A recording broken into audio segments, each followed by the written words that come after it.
The ground trembles beneath the footsteps of thousands of men. The air is saturated with dust and sweat, the acrid mixture that announces the imminence of the clash. Armor gleams under a relentless sun, spears rise like a forest of metal, and shouts mingle with the drums that beat the rhythm of war. On this battlefield, steel whistles and hearts tremble, but the real fight does not begin here, amidst raised swords. The real fight begins long before, in the silence, in the shadow of your own mind. A man may stand before 1,000 warriors and appear invincible, but if he has already surrendered in his heart, he has lost before the first blade is drawn. Yamato-Damashii, master of the sword, knew this when he wrote, "If you know the enemy and know yourself, you will not fear the result of 100 battles." These words sound like the clash of sabers, but in truth they whisper a more subtle secret. The enemy is twofold. The one who appears before you and the one who sleeps within you. Do you think your adversary is the man who raises his weapon against you? No. The first enemy is closer, more intimate, even more dangerous. It is your own fear that grips your throat, it is your laziness that weakens your arm, it is your doubt that clouds your vision. It is these invisible enemies who strike first, always, and if you fall under their blows, then no matter what army stands in front of you, your defeat is already sealed. A samurai proverb says, "The warrior is the one who takes a step forward, even if he knows that death awaits him." This step is not just physical.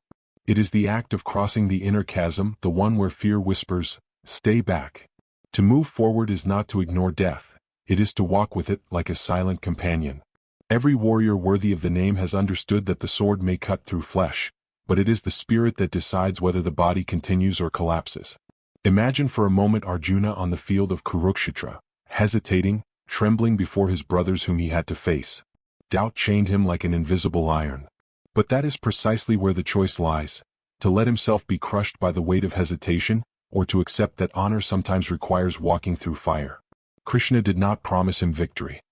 He reminded him of his mission, his duty, his dharma. This is how the true warrior is born, not in the certainty of survival but in the acceptance of fighting despite uncertainty. Look carefully at the battlefield that stretches out before you. It is not always mud and blood. It can be a dark room where you must defend your ideas. A workplace where your integrity is tested. A relationship where you must choose between the comfort of silence and the weight of truth. The external fight is not reserved for warriors clad in armor. Every day you cross the invisible line that separates courage from flight. The drums still beat, but it is not the sound of the enemy, it is the beating of your heart. Hear it. Every pulse is a call. Every breath is an order. The battlefield is vast, but it always shrinks to this single moment. The step you take, the sword you raise, the word you speak. Everything else fades away. Ancient chronicles tell of men who, on the eve of battle, wrote farewell poems, as if already embracing their destiny. They knew that life is brief, fragile like a cherry blossom. But in that gesture, facing the morning as if it were the last, remained their strength. The beauty of outward combat is that it never lies, it immediately reveals who you are. So look at yourself. Not in a mirror but in the reflection of your choices. Ask yourself, if your honor depended on a single choice, would you have the strength to make it, even in the face of death? The warrior's soul is not forged in the din of battle, but in silence. It is in the hours when no one is watching, when the sword rests in its scabbard and the world is quiet, that the spirit reveals itself. Yamamoto Tsunetomo wrote in the Hagakure, "The way of the samurai is death." These words sound dark to those who hear them for the first time, but they do not only speak of the end of the body. They designate another death, more subtle and more demanding. The death of the ego, the death of illusions, the death of the fear that binds us from within. Every morning, a sword must be polished. The blade oxidizes upon contact with the air, it dulls over the days, and if the warrior forgets to maintain it, it will lose its luster and strength. Your mind is no different. It wears away from worries, anger, and distractions.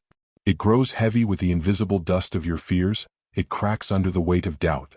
And if you don't polish it every day, if you don't tear away these impurities, then at the first shock, a criticism, a defeat, a humiliation, your spirit will shatter. The inner battle is not won by chance or luck, but by silent and constant training. Seneca, the wise Stoic, said, "It is not because things are difficult that we do not dare, it is because we do not dare that they are difficult." He put his finger on the real battlefield. It is not the outside world that crushes us, it is our inability to stand up to it.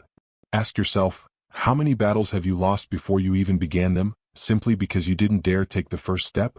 Perhaps you didn't raise your sword, perhaps you didn't even look up. That's where defeat began, in withdrawal, in inner surrender. It's easy to point the finger at the enemy, to blame circumstances, other people, bad luck. But the truth is naked. The greatest enemy hides within your own mind.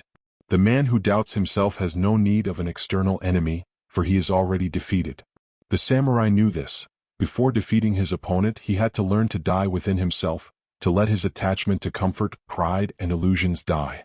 This stripping away is a necessary death, and from this death is born a new life, that of the true warrior. Silence is the arena of this battle. Not the shouting, not the drumming, but the stillness where you are alone with yourself. In that stillness you see your own thoughts rise up like ghosts. They whisper to you that you are not strong enough, that you will not succeed, that it is better to wait, that it is better to flee. And in that silence, you must learn to answer them not with anger, but with clarity.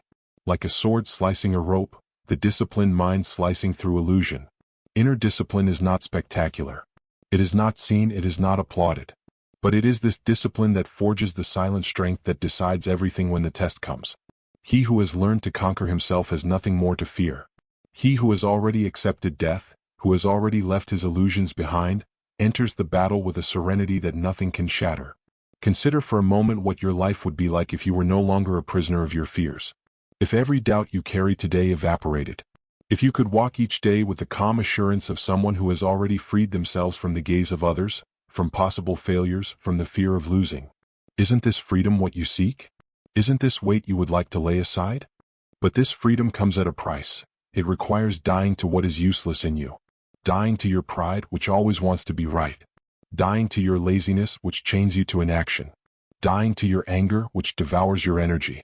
Dying to your desire to be loved by all, for he who follows the path does not follow the crowd. Every day a small death. Every day a stripping away. Every day one more step toward inner victory. And perhaps this victory is the only one that truly matters. For a man may conquer kingdoms and remain a slave to his passions. But he who has conquered his mind is free even in chains.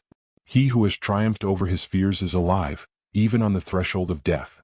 So when you get up tomorrow morning, remember, your sword must be polished and so must your mind. For the real fight doesn't wait for the enemy. It begins with the first breath of dawn, in that silence where you decide who you will be. Sun Tzu, timeless master of the art of war, taught, "The supreme skill is to break the enemy's resistance without even fighting." These words have endured for centuries because they speak to a universal truth. Brute force is rarely the key to victory.